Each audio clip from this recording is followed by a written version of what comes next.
Shalom, peuple de Dieu.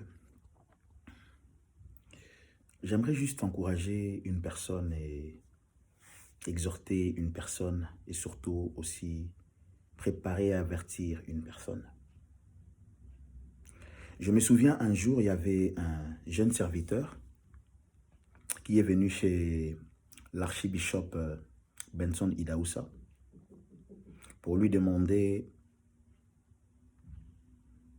l'onction qui était dans sa vie. Et au lieu de lui demander juste la portion qu'il portait, mais il est venu comme Élisée pour demander la double portion. Il a dit, archibishop, j'ai besoin que Dieu me donne la double portion de l'onction qui est sur votre vie. Et l'archibishop lui a dit, mets-toi à genoux.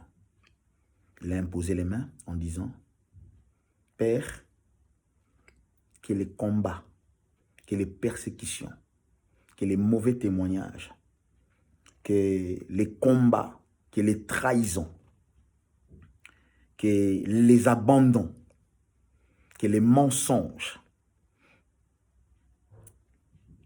que l'adversité, que les détracteurs, que les ennemis soient son partage. Et pendant qu'il disait ça, directement l'homme a quitté les mains de l'archibishop. L'archibishop lui a demandé, mais pourquoi tu fuis? Il a dit, mais père, j'ai demandé la double onction. Il a dit oui. La double onction, ça veut dire que tu dois avoir part à ces souffrances et à ceux qui marchent avec l'onction que je porte. J'ai compris une chose, que le ministère de puissance et le ministère du surnaturel est accompagné par des combats, par des rejets, par des trahisons, par des abandons, par des faux témoignages, par des allégations, ainsi de suite. Christ a vécu cela parce qu'il était appelé à un ministère de puissance. Et Élie le Tishbite également, il était un homme isolé parce que c'était un homme de puissance. Un ministère de puissance est un ministère de combat, d'allégations, des faux témoignages, des mensonges, d'abandon, des trahisons et de plein de choses. Mais si tu es appelé à cela, tu es obligé de porter ta croix. Et Jésus-Christ a porté sa croix et jusqu'à la fin, il a été victorieux.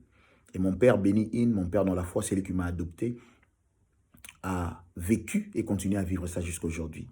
Et c'est lui qui a été un mentor pour moi, un modèle ministériel, un mentor dans le domaine spirituel. Le seigneur prophète Tibi Joshua a connu toutes sortes de combats et de persécutions.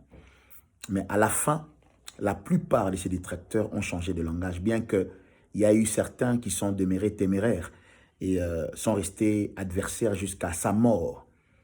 Mais Jésus-Christ a glorifié son serviteur. Donc par là, je vais te dire, toi jeune qui aspire à un domaine et à un ministère de puissance, de te préparer à cela. Le Seigneur me le disait à très longtemps. Je l'ai vécu et je continue à le vivre. Mais c'est notre croix et cela ne nous empêche pas et cela ne nous arrêtera pas de prêcher Jésus-Christ, notre Seigneur, et de démontrer le Christ ressuscité, le Christ vivant. Parce que les apôtres, nous sommes les témoins de la résurrection de Christ, de la résurrection du Seigneur Jésus-Christ. Et nous prêcherons Jésus, nous démontrerons Jésus par les signes, les prodiges et les miracles, les guérisons, les délivrances. Car cela sont les signes qui accompagnent la parole de Dieu. Que mon Dieu vous bénisse, que mon Dieu vous comble. Au nom de Jésus. Amen.